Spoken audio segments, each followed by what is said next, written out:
Hey there everybody, and welcome to the channel. I'm your host, Puborama, and in today's video, we are going to be talking about the fastest cars in Grand Theft Auto 5 Online, or at least the top 10 fastest vehicles. Now, before we get into the list, I want to start off saying two things. All rocket boost vehicles are not included. I want vehicles that can just achieve their top speed without any artificial boost, so that includes arena war vehicles that have their special boost, and as well, all of the open wheel vehicles. As well, I should point out that no How Special Works vehicles are in this list, down to the very simple fact that not everybody has access to the HSW vehicles. But what I'll simply say is that all of the HSW vehicles are faster than every other class of vehicle in the game. So for example, the fastest car in this list goes 136 miles per hour. The slowest HSW vehicle goes 140. So if you're playing on Expanded and Enhanced and you want to know how fast they go, basically just buy any HSW vehicle and it'll be the fastest of the group of cars you buy. But let's start off with the list, and this is the beginning, the Entity XXR. I love the look of this Koenigsegg.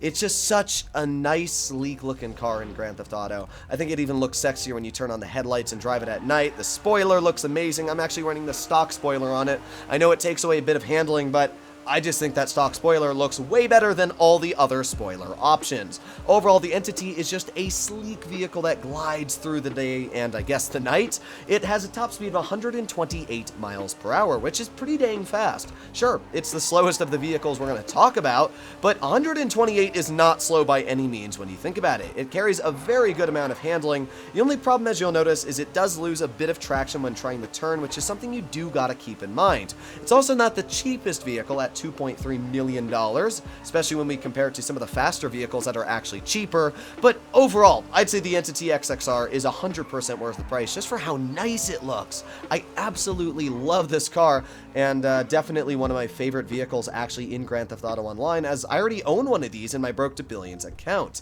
Next up, we have the LM87. This is a Le Mans style car, and as much as I enjoy the Entity XXR, this kind of laughs in its face, and I also own this vehicle in my Broke to Billion account. Why? Well, it has a higher top speed at 128.5, just edging it by that 0.5 miles per hour difference, but even better is the handling. Look at the ridiculous handling the LM87 has. I am full speed turning here, and there's not a single bit of traction loss, and that is why the LM87 is also one of the best handling and lap time cars in the game, period. So overall, just a truly amazing vehicle. It also has a really detailed interior, which is quite rare when it comes to vehicles that Rockstar creates. Sometimes they're just lame interiors like the Entity XXR has. So personally, I actually love the way the LM87 looks. I love the way it drives. The only thing I don't like is you'll notice the bumper kind of glitches through the ground, and when you slow it down, it goes back up. But I wish Rockstar kind of thought about that and made it so the bumper didn't glitch into the ground, maybe raise the suspension by a teeny bit. But either way, I think that the LM87 is an absolutely amazing car, and for the fact that it's incredibly fast, it's definitely justifiable why you'd want to drop $2.9 million on this car, making it the most expensive vehicle out of basically any normal car in Grand Theft Auto Online. Next up, we have the Comet S2 Cabrio, a vehicle that I bet a lot of people wouldn't expect goes 129 miles per hour. I didn't. I was looking at all the vehicles, testing out their top speeds, and I was incredibly surprised to see how fast this car goes. Now, its acceleration isn't incredibly fast. You'll see we're just breaking 110 right now, but yeah, trust me, it goes 129. It looks really nice, though. I do personally love the look of Porsches, which is pretty sweet, and yeah, this one, it's not only a Porsche, but it's a convertible, which means you can just plop up the roof whenever you want, and that is such a cool roof animation. I actually think it's one of the coolest animations out there. So the whole roof pops up, the back moves, and then the windows slide up, and I mean, this is just such a cool looking car. I wish there was just a normal hardtop version. There is. It's called the Comet S2, but it doesn't go as fast. So yeah, kind of a bummer there. But either way, still a really cool vehicle. It's got a pop-up spoiler on the back, and definitely a car I'd say to take a look at. It's not even that expensive either, to what I remember. So yeah, definitely an incredibly fast car at 129, especially because it's faster than two supercars. Yeah, kind of crazy when you think about it in that perspective. Next up, we have another sports car, and this is the Corvette D10, finally breaking that 130 mile per hour mark. Now, the Corvette D10 is based off the C8 Corvette Corvettes, which I absolutely love the look of in real life. Unfortunately, once again, that bumper kind of just goes into the ground, as you'll notice once you go really fast, but I can't blame the car. It goes so fast. Look at that. We're already going 110 miles per hour on the speedo. Now, you need a lot of distance to get up to your speed, but still, 130 is pretty dang fast. The problem is that its handling is atrocious. To what I'm aware, this is one of the worst handling sports cars in the game, because watch this, it just slides every single corner. You don't want that, because as I made a video on previously, this car very quickly achieves to like 160 miles per hour when you're driving it on normal road because of the bumps over revving the engine. Because of that, it becomes almost impossible to drive this thing, because it just slips and slides at around 113. So imagine driving this at 150 down the highway, because that's what it averages. Yeah, it's pretty dang impossible to drive the Coquettes because of the advanced handling flags. Basically, if you're confused on what I'm explaining here, let's say this little curb here I drive over, it raises my wheel off the ground for a second. Well, that revs the engine, which then gives your car a little bit of a speed boost. And when you're driving on normal roads, because they've got imperfections, bumps here and there, it allows this car to go really fast, like 150, 160. The problem is you can't ever drive it that fast, so it just dies. So, yeah, the Coquette, I love the look of it. I think it's an amazing vehicle, especially, again, a really detailed interior. Just wouldn't suggest to buy for how impossible it is to drive. Next up, we have the Torero and as well the Banshee 900R.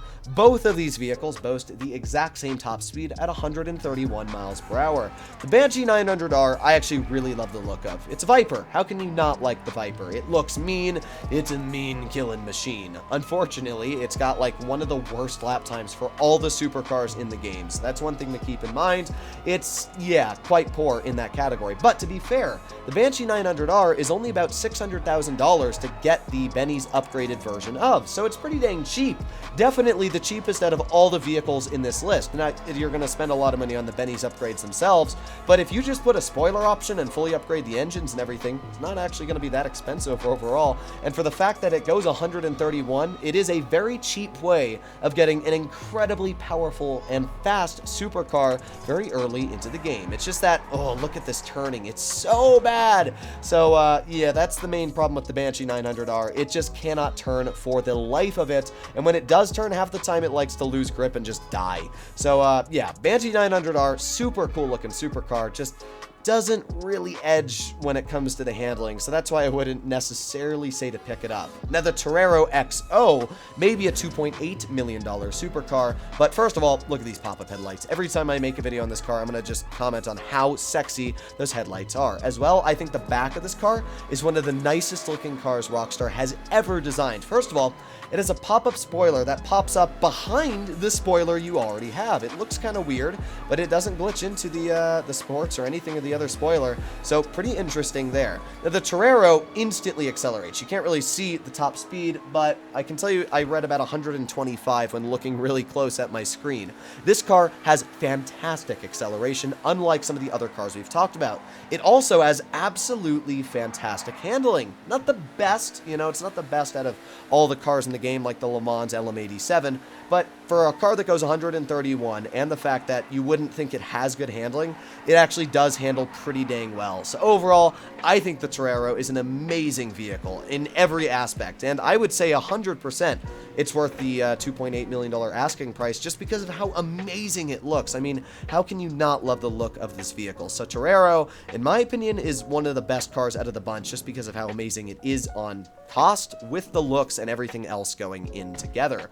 Next up, we have the Corsa. This is another sports car. It's crazy how many sports cars are actually going to make this list, but the Corsa has a top speed of 131.3 miles per hour, just slightly edging over the Banshee 900R and the Torero XO. Now, the Corsa has a digital speedometer, so it's very easy to see how fast this car goes. It's a little bit slower on acceleration, as you can see, compared to the Torero. In the Torero, we were going about 125 when we hit this spot here, so there are big differences between the vehicle's top speeds and overall acceleration, but once you get this vehicle going, it just does not slow down. Also, absolutely fantastic handling on this car, as you can see. If you turn the stick too hard, it will start to drift, but if you slightly turn it like this, you can see it just sticks to the ground like a beast. As well, I just think this is an amazing looking vehicle. I love the front grille design. I love the back design. The front reminds me of a Neo, which I love the look of itself, and then the back, I think, looks way nicer than the Neo. So overall, I just think this is an amazing looking vehicle as well. The spoiler options, everything about this car is just amazing. So the Corsa is just a really good vehicle, especially its price tag, to what I remember, isn't actually that expensive, especially when you compare it to some of the other vehicles in the list. The next vehicle talking about quite cheap cars is the Devastate. A lot of people call it the Devastate. I just think it sounds better calling it the Devastate. This car goes at a top speed of 131.75 miles per hour. Again, just slightly edging over the Corsa. Now, I do gotta agree, this car may not be my favorite looking vehicle, but after applying a nicer looking livery on it and changing the paint job around, it's actually not too bad. So I will have to say, not my favorite looking supercar out there, and that's the real problem I have with it, is it just looks so weird. This is never a car I'd actually pull out to drive. Especially its interior, it's exactly the same as the Entity XXR. Like, no joke, the exact same. Which means that it's also not a very unique car when it comes to the interior. So looking wise, definitely not my favorite, but it is cheap at $1.7 million, and the fact that it's so fast plus features absolutely fantastic handling. Again, I know it's crazy, all these cars have great handling, but the Devastate actually makes them, I'm pretty sure, into the top 10 vehicles when it comes to lap time for Supers class. So not bad at all. A very, very impressive supercar when it comes to all the categories in mind. Just maybe not going to be winning any beauty pageants. Definitely my biggest problem with the Devastate. Next up, we do have an amazing looking car in my opinion. Unfortunately, it falls short in the handling, and that is the Pfister 811.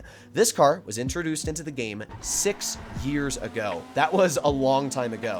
Judging that this has held top speed for a very long time is impressive. Goes 132.5 miles per hour, which is just insanely fast. Now the problem is its handling is bad. Like, look at me full turning here. We literally could not make that turn.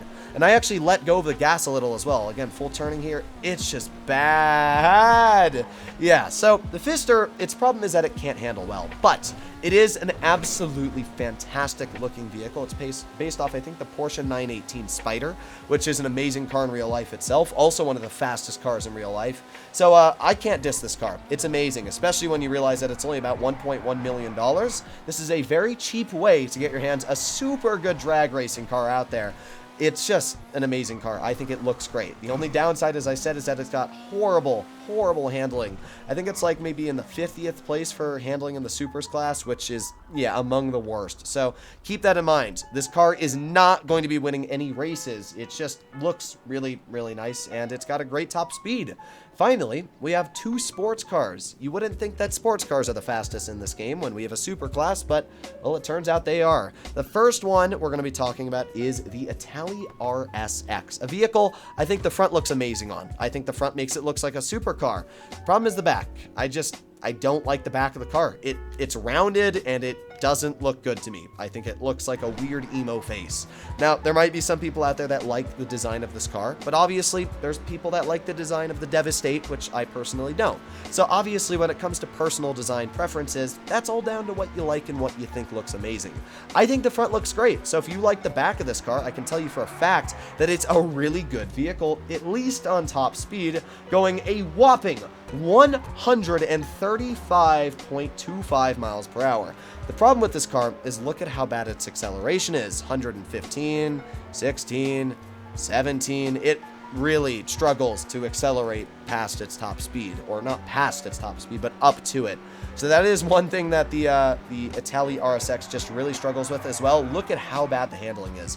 When you turn this car, just every corner, it tries to die. It's a very similar handling level to like the Coquette, but it's even faster, which means that it's going to struggle even more when you're dealing with the advanced handling flags. So just keep that in mind. The RSX is not a vehicle that you're going to want to drive, especially on the street. It is a very cool looking car though. The only problem is that it is incredibly expensive. People told me to buy this when I was spending $100 million on my Broke to Millions account, which I currently have over 137 mil on, but that's besides the point.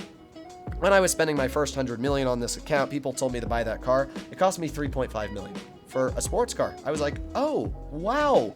Especially when the Praia is only in like the $1.4 million price tag. I might be a little off there, but I know the Praia is not expensive at all, especially for like how quick you can earn money just doing one Cayo Perico heist. Now the Praia has the highest top speed still in the game when it comes to normal cars, sitting at 136 miles per hour. That is just insane. This car is faster than every supercar in the game. How does that make sense? I don't know. I seriously do not know. But there you have it, ladies and gentlemen. This is the Ocelot Praia, the fastest car in the game. So, yeah, hopefully you enjoyed today's video. Obviously, I wanted to do something a little different than your normal, just run-of-the-mill, this is how you make money, blah, blah, blah. So if you enjoyed content like this and you want to see the fastest, maybe muscle cars and specific classes in the game, again, excluding HSW, let me know in the comments down below. But other than that, I'll be seeing you in the next one. Bye-bye.